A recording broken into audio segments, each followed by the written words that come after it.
दोस्तों, ज्ञानवापी मस्जिद को लेकर के कोर्ट ने जो फैसला सुनाया है उसके बाद असदुद्दीन ओवैसी काफी गुस्से में दिखे। उन्होंने सीधे सीधे इस फैसले पर यह इशारा करते हुए बताया कि किस तरह से 6 दिसंबर जैसे हालात हो सकते हैं।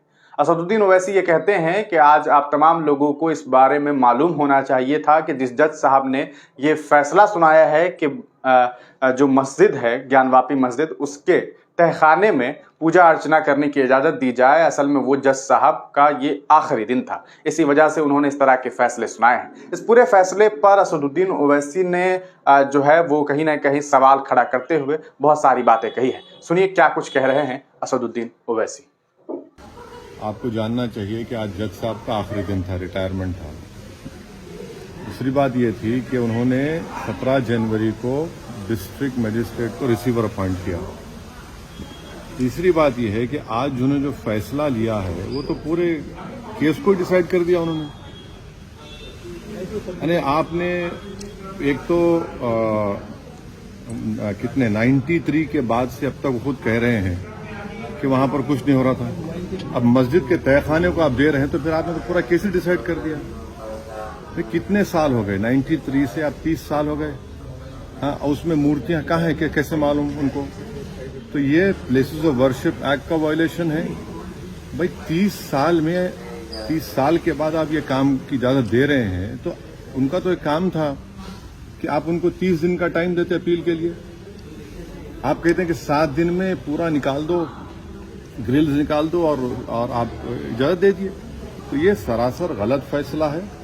और आखिरी बात यह है कि नरेंद्र मोदी की सरकार जब तक अपनी खामोशी को तोड़ेगी नहीं और साफ तौर पे कहेगी नहीं कि हम प्लेसेस ऑफ वर्शिप एक्ट के ऊपर स्टैंड बाय करते हैं, ये पूरे तनाज़े चलते रहेंगे। और मैं फिर से कह रहा हूं कि जब बाबरी मस्जिद का टाइटल सूट का जजमेंट आया था, मैंने जिस एप्रीहेंशन का इजहार किया था कि वो फैसला यकीनन सुप्रीम कोर्ट हमारा आखिरी कोर्ट हम इज्जत करते हैं, मगर फेथ की बुनियाद पर आने से ये तमाम चीजें खुल रही हैं। और उस सुप्रीम कोर्ट के फैसले में प्लेसेस ऑफ वर्शिप एक्ट को बेसिक स्ट्रक्चर का हिस्सा करार दिया गया था। तो फिर ये लोअर कोर्ट सुन क्यों नहीं रहे हैं और केंद्र सरकार क्यों नहीं बोल रही है? अब देखना यह है कि अब इंतजामिया कमेटी शायद इलाहाबाद हाईकोर्ट में अब इस गलत फैसले पर अपील करेगी। अब नहीं मालूम क्या फैसला है, मगर 17 जनवरी को एक बात कहते हैं, फिर रिसीवर को बोलते हैं ये कर दो आप। आखिरी दिन आपका, खैर उनका इख्तियार है, उसको कोई रोक नहीं सकता। मैं आपके व्यूअर्स के समझने के लिए कह रहा हूं। और प्लेसेस ऑफ वर्शिप एक्ट का मतलब क्या है? 30 साल से कुछ नहीं हो रहा है, आप उनको 30 दिन नहीं देते। ये चीजें हैं सर। लेकिन आज यही कार्रवाई हो रही है उस पर क्या? नहीं सर, मेरा सवाल इसी जुड़ा हुआ है। हिंदू पक्ष के जो लॉयर है विष्णु शंकर जैन, उन्होंने ये कहा है कि हमारी बड़ी जीत है।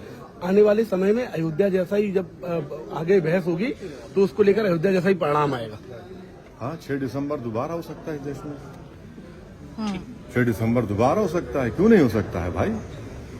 86 हुआ, फिर हो सकता है, जब जीबी पंत थे, दोबारा हो सकता है इस तरह।